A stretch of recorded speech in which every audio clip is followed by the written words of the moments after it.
حتما منو میکشن. نه، خدا نوشته باشد میکشد. خدا نوشتگی نباشد در دهان کرونا ویروس هم کردی، در کامش هم کردی، خلاصه نمیمیری. انا کسی که با همین اعتقاد در خانهش نشیند و صبر کند و طلب و امید ثواب کند، خدا هم براش اجر یک شهید میده. حتی زنده هم موند ثواب شهادت میبره. اون مردگیش که شهید میشه، مسلمان مردگی. مسلمانه که نمیره و زنده موند ثواب شهادت. بنابر خاطر حضرت عایشه مادرمان حتی حالی من کرانتینه که اروپایی ها امروز رعایه دارن، یگانه راه برای پیشگیری این بیماری نیاگون کرانتین است. این خانه نشینی کشورها رو بستن، نه کسی از کشور خارج میشه و نه کسی از خارج کشور رو میداره. تمام دولت ها امروز بسته. 95% سمالیات در ایرپورت ها خوبه. این خسارت مالی اقتصادی که اون قدر این مردمی رو زیادتره، لیکن جای دادشانو گفتن ندارن، برای که نه تانک هاشون بکار میره، نه کشتی هاشون بکار میره، نه سمالیات و نه راکت و نه بمب هاشون، همه زمینگیر شده هستن. برابر یک دشمنه که اون دشمن با چشم نمیبینن. البته این عالم همش لشکر خدا ہے و ما یعلم جنود ربک الا هو. این لشکری های خدا رو خدا خودش میدونه. ولی یه مخلوق ضعیفترین و کوچکترین خدا عذاب کرده است. اگر رفت یک سیاره رو فرستانه جانب زمین، یه جرم آسمانه رو فرستانه روی زمین، چی بشه حالی ساکنای زمین؟ بنابراین همش از لشکر خدا ہے. از این خاطر باید بنده مومن در این حالت ها حضرت گفتن چیکار کنه؟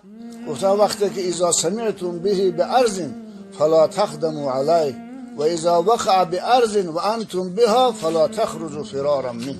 این کرانتین اروپایی هایی که خوش متمدن میگن پیشرفته میگیرن در عصر 19 با یاد گرفتن. حضرت گفتن که وقتی همه خیلی بیماری های سرایت کننده در شهر شما پیدا شد، وقتی که در شهر شما پیدا شد گفتن از شهرتان بیرون نشوید. اما وقتی که از بیرون باشید و بفهمید که در فلان شهر همین خیلی بیماری پیدا شده است، در اون شهر وارد نشوید. من همین نظام کرانتین 1400 زیاده 1400 سال پیش پیغمبر خدا به ما گفتن، اروپایی ها 100 سال پیش یادش گرفتن یا 150 سال پیش بفهمیدن. این افتخار اسلام است. من امروز یگانه گویا که تدبیر، یگانه معالجه برای پیشگیری همین برای که کرونا ویروس حال همین شده. همه رو خانشین کردن، همون خانه نشستن، مثلا نه کسی خانه میاد نه تو بیرون رفته میده.